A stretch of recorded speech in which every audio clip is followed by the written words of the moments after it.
So we have a question from a viewer who wants to talk about the bonding bill and is concerned about what its impact will be on higher education. And I guess it's appropriate to start with you. You're on the Capital Investment Committee. Talk a little bit about higher education in the bonding bill. HEAPR is part of it. That's for the preservation of the assets of all our colleges. Heating, air conditioning. Heating, air conditioning, remodeling buildings, and all our campuses are going to get HEAPR. There's some other pieces in the bonding bill. There's a number of science labs that need to be redone. I think Mankato is asking for developing an educational system down in their campus. There's a number of things that all our higher education campuses can use.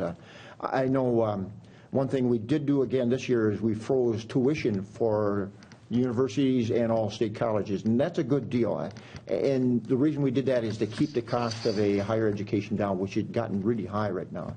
And I think we've added, I think it was $17 million we gave to the university and colleges to help offset keeping that tuition froze. So, and was it just basically on higher education?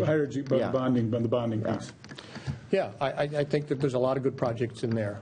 You know, those are the infrastructure type things. One of the interesting projects that is in my district is at Northland Community Technical College in Thief River Falls. And up in our part of the state, one of the big news stories recently has been the agreement that Northland has with the University of North Dakota on the Unmanned Aerial Systems program. I was at a forum in Thief River Falls a few weeks ago that was hosted by U.S. Congressman Colin Peterson. And all kinds of people there from the UAS industry, not only from the upper Midwest, but from literally all over the country. Northrop Grumman, one of the largest defense contractors in the country, has a partnership at Northland Community Technical College in Thief River Falls, and then also over in Grand Forks. One of the things that happened with the FAA is they opened up some airspace so that they could do some testing of some of these unmanned aerial systems.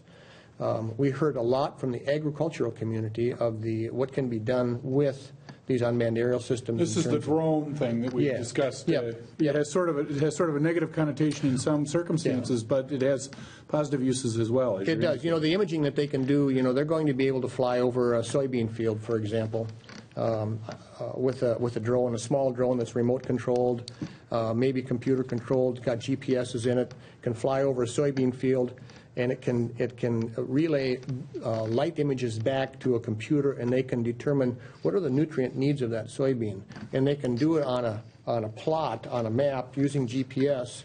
Then you can go and plug all that information into your precision agriculture equipment, your variable rate applicators for fertilizers and so forth. Plug all that in, hit the auto steer on the tractor, and take off across the field, and it puts some of this here and some of that there, and a little bit less here and a little bit more over there. So it can do the same thing for pest control, soybean aphids and stuff like that. They think they're going to be able to detect those things. A lot of restrictions on how the UAS, the unmanned aerial systems, can be used with regards to security and privacy, and I'm full on board with that. Roseau County was named as a test site for that. They're going to be able to do that with permission from landowners. And the reason I mention this at Northland is that they have an aerial maintenance system right now, and one of the projects in the bonding bill is to build a new aircraft maintenance center there, and then also to expand their imaging capabilities of these systems. You introduced a topic that we've had a lot of questions about over the course of the last few weeks, and that is from a standpoint of a legislative response. Has there been any legislative activity in the area of the use of drones? You've given us a pretty good description of how they can be used in greater Minnesota, and I think for many of our viewers that may be the first time they've heard about the possibilities that may exist here. I mean, they see it as, potentially the military concerns, the privacy concerns, et cetera. But there was, as I understand it, some talk about legislative response, but has there been anything introduced or any hearings? Representative Lesh has been involved in this a little bit. In fact, I went and talked to him just before I went to this conference in Thief River Falls, and there had been an article in the Grand Forks Herald. People can look it up. And he hasn't really proposed a bill that really went anywhere. Mm-hmm. Maybe lays a framework for something in the future. I talked to him and said, I'd be interested in serving with you sometime during the interim to get a group of people together and let's sit down and have some discussions.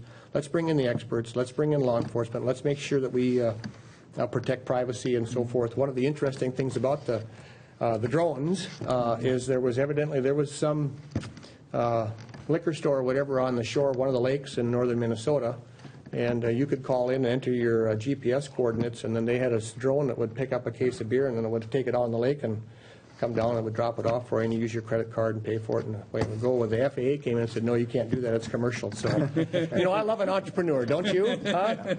But otherwise, there's been no legislation. No. None whatsoever. So.